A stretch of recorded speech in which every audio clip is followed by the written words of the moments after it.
আমরা মনে করি যে জাতীয় নির্বাচনের দিনেই একই সাথে গণভোট হতে পারে, যে আমরা এই বাস্তবায়ন প্রক্রিয়া নিয়ে যে অনৈক্যতা তৈরি হচ্ছিল সেই অনৈক্যতা দূর হয়ে একটা ন্যূনতম ঐক্যের জায়গায় অনেকটাই পৌঁছে যাচ্ছি। জুলাই জাতীয় সনদ আগামী দিনে জনপ্রতিনিধিরা বাস্তবায়নে বাধ্য থাকবেন, এইরকম একটি আইনগত জায়গা, বাধ্যবাধকতা তৈরি করা হবে। ঐকমত্য কমিশন তাদের বৈঠক ডাকলেন, সেখানে আগেকার মতগুলোর উপরে আলোচনার সাথে সাথে আমরা যে জায়গাটাতে একটা জায়গায় পৌঁছেছি, সেই পৌঁছানোর জায়গাটা হচ্ছে যে আমরা বলা চলে যে জুলাই সংস্কার কিংবা এই যে সংস্কার বাস্তবায়ন প্রক্রিয়া নিয়ে আমরা একটা ঐকমত্যের কাছাকাছি। এইটা আমরা জনগণের কাছে জানাতে চাই, কারণ আমরা মনে করছি, অন্তত আমাদের দিক থেকে আমাদের উপলব্ধি হয়েছে যে আমরা এই বাস্তবায়ন প্রক্রিয়া নিয়ে যে অনৈক্যতা তৈরি হচ্ছিল সেই অনৈক্যতা দূর হয়ে একটা ন্যূনতম ঐক্যের জায়গায় অনেকটাই পৌঁছে যাচ্ছি। প্রথম বিষয় হচ্ছে যে আমাদের মধ্যে একটা আলোচনার জায়গা ছিল যে এই জুলাই জাতীয় সনদে যা কিছু আমরা গ্রহণ করেছি সেগুলো আগামী জনপ্রতিনিধিরা বাস্তবায়ন করতে বাধ্য থাকবেন কিনা, অর্থাৎ পরবর্তীতে সংসদ গঠিত হওয়ার পরে এটার কি নিশ্চয়তা থাকবে কিনা। সেই জায়গা থেকে এইটা একটা কমন ঐক্যর জায়গা হয়েছে যে জুলাই জাতীয় সনদ আগামী দিনে জনপ্রতিনিধিরা বাস্তবায়নে বাধ্য থাকবেন, এইরকম একটি আইনগত জায়গা, বাধ্যবাধকতা তৈরি করা হবে। এ বিষয়ে একটা ঐকমত্যের জায়গা আছে।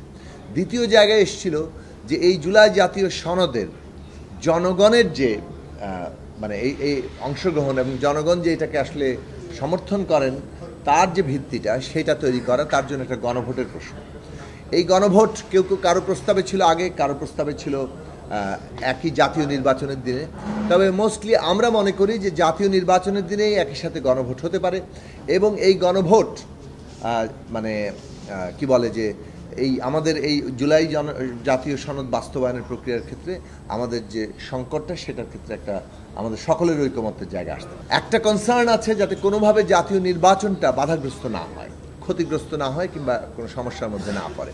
ফলে সেই বিবেচনাতেও একদিকে জুলাই সনদের গণভোট, অন্যদিকে জাতীয় নির্বাচন, সেটা একই দিনে হওয়া মানে ভালো হবে, সমীচীন হবে, এবং সেই বিষয়েও মোটামুটি একটা ঐকমত্যের জায়গা তৈরি হচ্ছে। ঐকমত্য অংশ সকলের জন্যই প্রযোজ্য, যারাই আগামী সংসদ হবেন, যারাই সংখ্যাগরিষ্ঠতা পাবেন, অথবা সংখ্যাগরিষ্ঠতার প্রয়োজন নেই, কারণ সেটা সকলে মিলেই এটা আশা করি যে সেখানে থাকছে।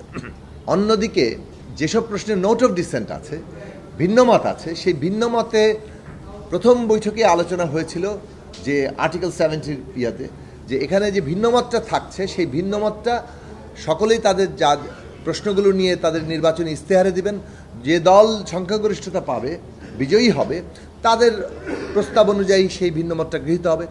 এক্ষেত্রে যদি কেউ সংখ্যাগরিষ্ঠতা না পায়, তখন পার্লামেন্টে এ বিষয়ক আলাপ আলোচনার মধ্য দিয়ে যে সমঝোতা হবে তার ভিত্তিতে ওই ভিন্নমতগুলো পাশ হবে। ফলে এই ক্ষেত্রেও একটা, যেহেতু জুলাই জাতীয় সনদের ভেতরে এই কথাটা লেখা আছে, ঐকমত্য অংশ এবং নোট অফ ডিসেন্ট অংশ, মীমাংসার পথ, কাজেই জনগণ যখন গণভোটে এটাকে হ্যাঁ না দিচ্ছেন, তারা আসলে এর বৈধতা দিচ্ছেন, এবং বাস্তবায়নের পদ্ধতি যেহেতু ভেতরে যেভাবে লেখা আছে সেই অনুযায়ী বাস্তবায়ন হচ্ছে। একই দিনে গণভোট হওয়ার প্রশ্ন, এটা নানান বিবেচনার দিক থেকে এই প্রস্তাবটা আনা হয়েছে। এখন যেহেতু সমস্ত সিদ্ধান্তই কনসেনসাসের মানে সর্বসম্মত হওয়া অথবা সমঝোতার ভিত্তিতে, সেইটার ব্যাপারে যেটা বেশিরভাগের প্রস্তাব হচ্ছে সেই জায়গাটাতেই আমরা যাতে কনসেনসাসে আসতে পারি তার জন্য আমরা চেষ্টা করছি। ফলে আমরা একই দিনে যে গণভোটের প্রশ্নটা এসছে সেই গণভোটের প্রশ্নটাকে অধিকাংশ দল এখন পর্যন্ত সেটাকেই সমর্থন করছেন। ফলে সেই দিকে যদি কনসেনসাস হয় সেটার দিকে যাবে। যে কোনো কিছুই তো প্রস্তাব হতে পারে, প্রত্যেকটা প্রস্তাবের পক্ষে বিপক্ষে নানা যুক্তি থাকে, কিন্তু মূল প্রশ্ন হচ্ছে যে আমরা একটা কনসেনসাসে পৌঁছানো, সেটা এখন সবচেয়ে জরুরি বিষয়।